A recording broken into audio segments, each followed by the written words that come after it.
Hi అందరికీ. నవగ్రహాలు వక్ర దృష్టితో చూస్తే, శుభ దృష్టితో చూస్తే కలిగే లాభాలు ఎలా ఉంటాయో ఇప్పుడు చూద్దాము. 9 గ్రహాల్లో రవి మొదటి గ్రహం, సూర్యుడు మొదటి గ్రహం. సర్వగ్రహాలకి కూడా, అన్ని గ్రహాలకు కూడా అధిపతి సూర్యుడు.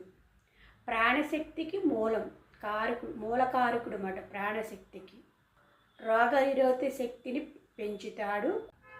కుటుంబంలో సభ్యుల మధ్య అవగాహన కలిగిస్తాడు.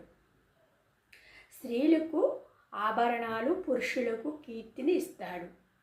తూర్పు దిక్కుకి అధిపతి అయిన రవి వక్ర దృష్టితో చూస్తే అయిన వారి మధ్య గొడవలు, నమ్మిన వారే మనకి మోసం చేయడము, వ్యాపారం, ఆరోగ్య, ఆర్థిక ఇబ్బందులు, అనారోగ్య ఇబ్బందులు అన్నీ కూడా సమస్యలు తీసుకొస్తాడనమాట వక్ర దృష్టిలో చూస్తే. అదే శుభ దృష్టితో చూస్తే మాత్రం మనకి మంచి మన ఫ్యూచర్ ఎలా ఉంటుంది, బ్రైట్నెస్గా ఉంటుందన్నమాట. ఎలా మనకి మంచి దృష్టితో చూసేయడానికి అన్ని శుభాలు కలుగుతాయి అన్నమాట. వక్ర దృష్టితో చూస్తే మాత్రం మనకి అన్ని సమస్యలు ఎదురవుతాయి. రవి శనితో కలిసాడనుకో మరింత రోగాన్ని, మనని కృంగ తీసేస్తాడనమాట. అది ఎలాగన్నది కూడా చెప్పలేము.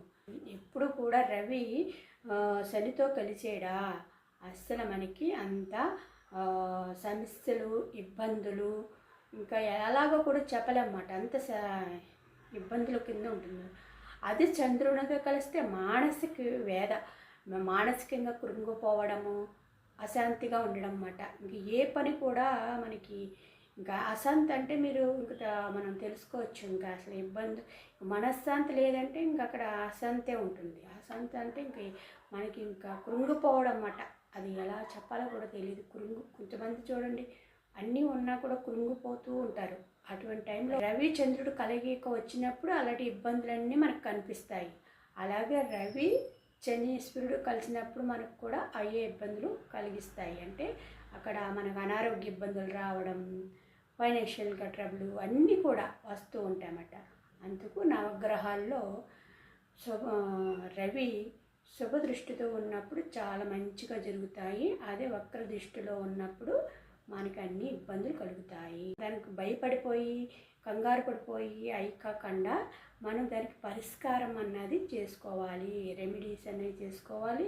పూజలు మనం రోజు సూర్య భగవానికి ఆహార్ఘ్యం ఇచ్చుకోవాలి. అలాగే సూర్యుడిని ఆరాధిస్తూ ఉండాలన్నమాట. అలాంటప్పుడు వక్రదృష్టితో చూసినా కూడా మనకి పరిహారాలు చేసుకోవడం వల్ల కొంత శాంతి అన్నది కలుగుతుంది. సో మనం ఉదయాన్నే లేవగానే స్నానం చేసిన తర్వాత సూర్య భగవానికి అర్ఘ్యం ఇచ్చుకోవాలి. సూర్య నమస్కారాలు చేసుకోవాలి. దానివల్ల మనకి ఎన్నో ఉపయోగాలు ఉంటాయి. మన అనారోగ్య ఇబ్బంది నుంచి మంచి ఆరోగ్యంగా కూడా మనం రావచ్చు. అనారోగ్య ఇబ్బందులు కలుగుతూ ఉంటాయి ఒక్కొక్కసారి. అప్పుడు సూర్య భగవాన్ని మనం ప్రార్థన చేస్తే తొందరగా మన అనారోగ్య ఇబ్బందులన్నీ తగ్గి మళ్ళీ సంపూర్ణ ఆరోగ్యంగా జీవించవచ్చు. సో అర్ఘ్యం ఇచ్చేది సూర్యుడికి 12 నామాలు ఉంటాయి. ఆ 12 నామాలు అనుకుంటూ మనం అర్ఘ్యం ఇస్తే చాలా మంచిది. ఎప్పుడు కూడా సూర్యుల్లో ప్రత్యక్ష నారాయణ అంటాం.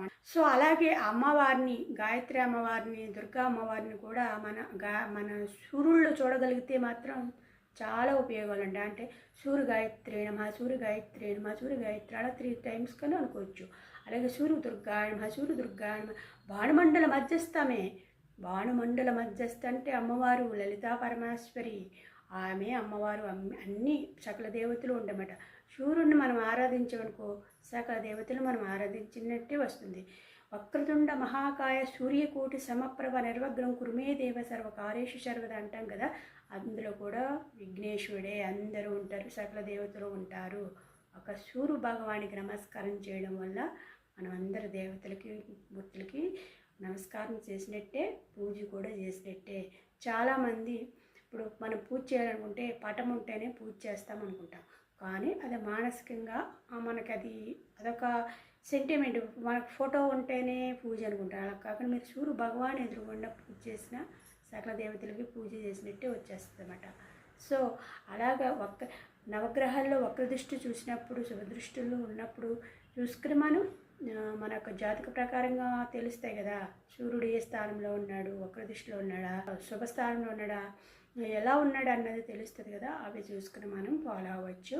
ఇలాంటి మరిన్ని మంచి మంచి విషయాలతో మీ ముందుకు రావాలంటే మా ఛానల్ని సబ్స్క్రైబ్ చేసుకుని అలాగే లైక్ చేసి షేర్ చేయండి. షేర్ చేయడం వల్ల 10 మంది చూస్తారు, 10 మంది తెలుసుకుంటారు.